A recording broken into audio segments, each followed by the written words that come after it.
Hablar de la cocina durante la independencia de México es tan difícil de hacer como hablar de la cocina en la actualidad. Después de 300 años de mestizaje, la cocina, así como la cultura en general, quedaron perfiladas con el panorama europeo. El periodo comprendido por la Guerra de Independencia de México es del 16 de septiembre de 1810 al 27 de septiembre de 1821. Con esta transición llegaron cambios políticos, sociales, económicos y cotidianos. Debido a la lucha armada, el país estaba sumido en la escasez e incertidumbre. Algunos seguían su vida como de costumbre, mientras otros perecían por las consecuencias de esta lucha. La sociedad virreinal estaba dividida en castas y cada una tenía dietas pertenecientes, ya sea por cuestiones culturales o económicas. Había tres ejes principales para abordar la cocina en este tiempo. Tenemos por un lado la cocina de los palacios, por otro la cocina de los conventos y por último la cocina popular. En la dieta popular tenemos dos castas principales, los indígenas y los mestizos, donde encontramos diferencias muy sutiles. Por ejemplo, la alimentación de los indígenas seguía basada en la tortilla y el policultivo base de la época prehispánica, mientras que los mestizos hacían cada vez más propio el consumo de dulces, postres y comidas con más herencia europea. En este periodo y en este eje, el chile pasó a ser parte fundamental de la identidad nacional, pues su gran variedad propició una amplia diversidad de platillos, como las rajas de chile poblano con crema, que a veces eran acompañadas de queso, o la sopa de fideos secos con chile pasilla. Así, siendo este el sector que más sufría las consecuencias de la guerra, se conformó como uno de los pilares para la cocina mexicana actual. En la cocina de los conventos, desde su establecimiento en la Nueva España, había mucha experimentación con las especias, colores, aromas y texturas traídas del viejo mundo y aplicadas a los nuevos ingredientes y conocimientos de las culturas prehispánicas. Algunas costumbres gastronómicas que tenemos en la actualidad nacieron en estos lugares, por ejemplo, las casas banqueteras. Antes y durante la independencia de México no existían las casas banqueteras, lo que sí existían eran los conventos, y a estos se les llegaba a encargar la comida para las fiestas, tanto patronales como familiares. Durante el periodo de la Guerra de Independencia, estas costumbres no cesaron. Aún en los conventos más afectados se seguía tratando de tener la misma vida de antes. El platillo más representativo de este eje, al menos como lo consideran algunos escritores, es el chile en nogada, que, aunque no haya sido una idea original ni como lo conocemos ahora, se cuenta que formó parte de un banquete en honor a Agustín de Iturbide en Puebla, y debido a su presentación tricolor, triunfó a través del tiempo, aunque por otro lado, otros aseguran que el platillo existía muchísimo antes de la independencia de México. Por último, tenemos la cocina de los palacios o de la élite que contaba con estudios y trabajos bien remunerados. Gozaban de una gran variedad de ingredientes culinarios, con gustos predominantemente europeos, y tenían la abundancia como distintivo. Cabe destacar que esta gente comía en sus casas, puesto que aún no existían los restaurantes a los que las familias pudieran ir a celebrar fiestas como cumpleaños. Esta costumbre apenas se comenzaba a adoptar en Europa, pero la cultura del café empezaba a ser ampliamente aceptada.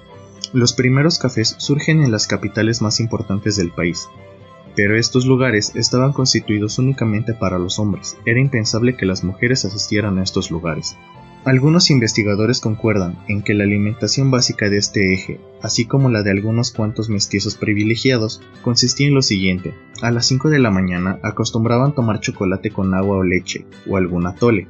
A las 10 de la mañana un almuerzo sustancioso de cualquier guisado de carne y frijoles.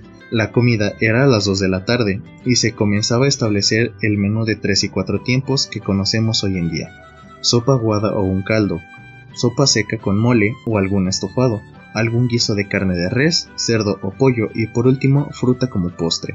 Merendaban a las 6 de la tarde, antes de rezar el rosario, y acostumbraban consumir chocolate con pan dulce. A las 10 de la noche cenaban un plato fuerte acompañado de frijoles. En otros escritos se menciona que al inicio del movimiento de independencia los novohispanos ya eran charros y tenían las costumbres que se entretejieron durante los 300 años de mestizaje.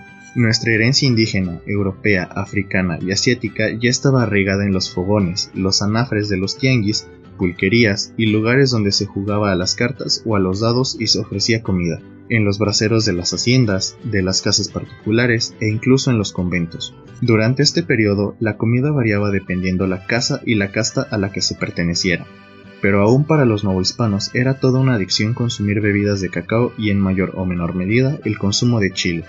Algunos historiadores aseguran que en la madrugada del 16 de septiembre se decidió empezar la revuelta al calor de un buen chocolate.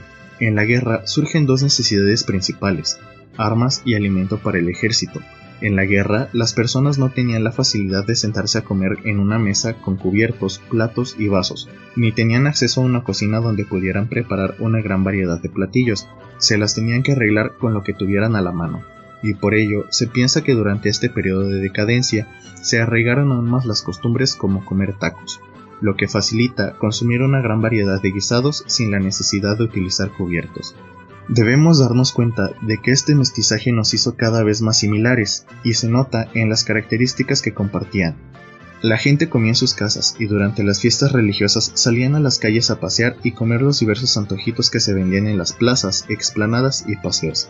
Para 1810, los criollos hacendados, nobles, indígenas y mestizos estaban hermandados por el gusto de comer picante, tomar atoles o pulques curados y el consumo de chocolate, solo, con agua o con leche.